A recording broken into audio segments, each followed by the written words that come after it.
नमस्कार माऊली. ओ माऊली, आमचे प्रधानजी दिसले का तुम्हाला? नाही. ओ दादा तुम्हाला दिसले? आयला तुमची नजर लय काय केलं. ओ तुम्हाला हो? ते आबाजी कुठे गेले? ते आता नाचत होते, ते गेले का? गेले. त्यासाठी तयार केलं पण गेले ते तुम्हाला काय. ओ माऊली तुम्हाला दिसले का? नाही. ओ प्रधानजी, राम राम राम राम माऊली, राम राम. कशात सगळे म्हणजे आता वारी कशी चालू आहे? चुकात नाही एकदम. एक सूचना द्यायला आलो तो माऊली, तुमच्या सोबत असलेल्या पिशव्या बॅगा सामान जरा जपून ठेवा.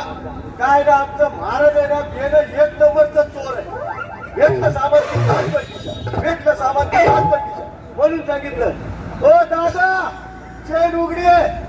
अरे गळ्यातली म्हटलं, गळ्यातली कोणतरी चोरून द्यायचं म्हणून सांगितलं बाबा. माऊली पादुका, अरे तिथं पादुका उघड्या टाकलेल्या आहेत, कोण चोरून नेल म्हणून सांगतोय बाबा.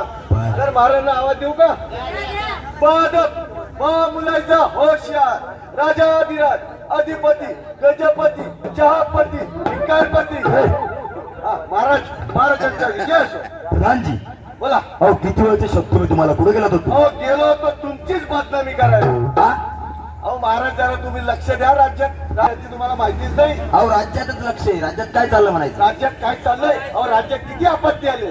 आपत्ती आली? हा चला दाखवतो या. चला बघतो.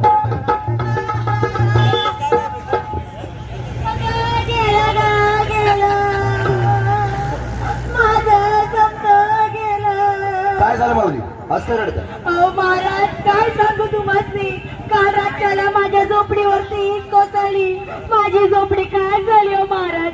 आम्ही शेतावरती गाई म्हशी बैल बांधली होती, ती पण मरण पावली. अहो आम्ही स्वप्नात पण विचार केला नव्हता एवढं नुकसान झालं आमचं. अहो एक एक पैका जमा करून आम्ही बैलजोडी घेतली होती माऊली. वीज पाडल्यामुळे ती पण गेली. आता या संकटातून बाहेर कसं निघूत आम्ही? माऊली पण चढून चालणार नाही ना हो. माऊली नैसर्गिक आपत्ती माऊली येतच असते बघा. हिला कोणीच रोखू शकत नाही. आणि तुम्हाला पाठी बजण्यासाठी आपला आपत्ती विभाग आहे की आपल्या पाठी खंबीरपणे उभा आहे की नाही मंडळी? माऊली, वीज जर चमकत असेल तर रिकाम्या जागेपाशी झाडाखाली खुल्या मैदानात कधीही बसू नका, कारण अशा ठिकाणी कधीही वीज पडू शकते. एखाद्या सुरक्षित जागेत जा आणि सुरक्षित राहा. विजेची खांब, उंच झाडी यांपासून लांब राहा.